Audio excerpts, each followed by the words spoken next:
Right now I'm going to talk about power and how it affects people, and I'm going to show this through 3 different articles that I found on the internet. And the first one is called Putin Fired More Than 100,000 People.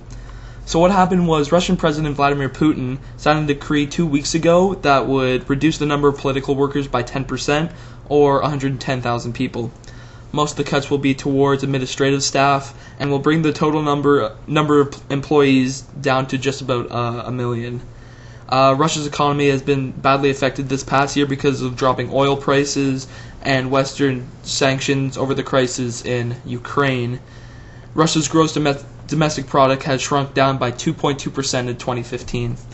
So this is pretty much what happens when you put an irrational leader in power and it goes to their head. Vladimir Putin was so wrapped up in the whole thing going in Ukraine that he forgot about his own country and its economic needs. And it's just been on a downward spiral ever since.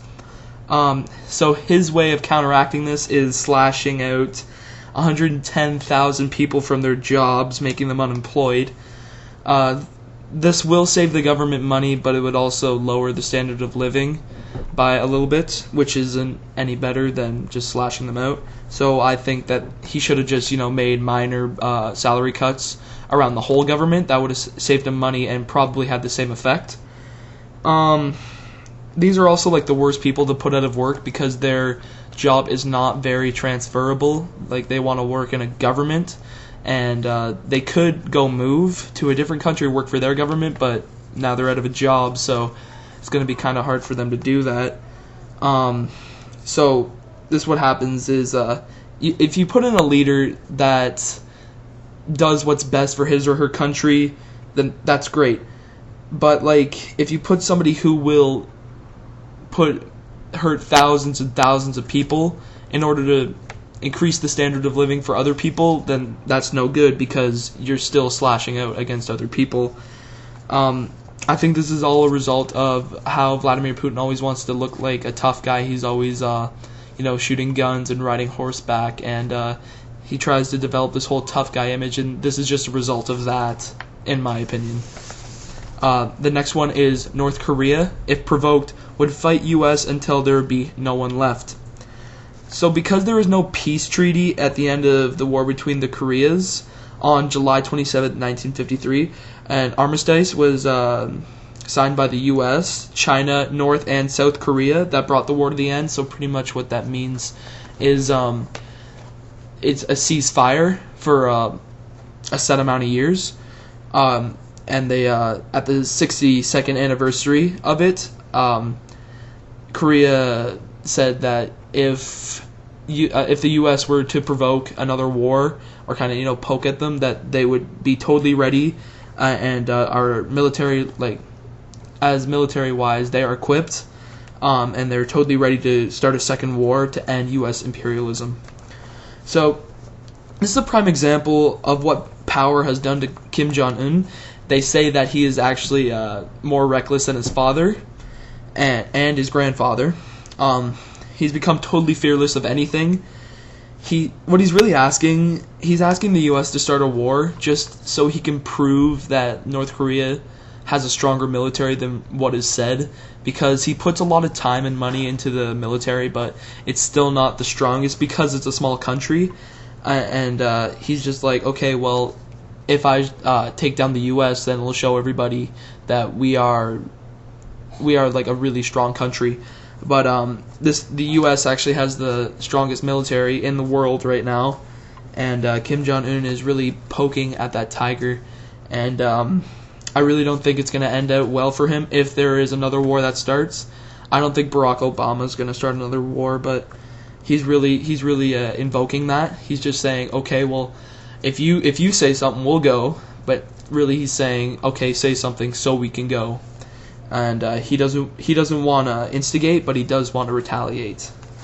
The last one I'm going to talk about is China's communist government increases persecution of Christians, like the believers in Christianity. So it's believed that China is no longer totalitarian communist state, but they are still persecuting Christians for believing what they do. According to China Aid, 2014 was the year of persecution and endurance, where human rights abuses increased 153% as compared to 2013. They say that the number of sentenced Christians went from 12 to 1,274, but it's believed that that number is actually much higher. Chinese persecution campaign included forced demolition of churches and crosses. Pastors have been detained and fines have been levied on churches. There are about 300,000 Christians in China and about 1 million Protestants. And in addition, there are about 70 to 100 million different people who worship different congregations that are not approved by the government. More than 1,200 crosses have been removed from churches, and there is also photos of one church going up in flames because of the Chinese government. So in my opinion, China is still very much a totalitarian country ran by the Communist Party of China, or CPC. Everyone has a choice in which religion that they want to go by, and because it's their basic human right, really, to have an opinion on anything they do in the world. The CPC cannot just barge in and judge people because they believe a different thing that they do. Pretty much what these people are doing are they're breaking from tradition, and they're going a different path. See if they can make themselves happier, because China's not doing very well right now. So they're really trying to find God, or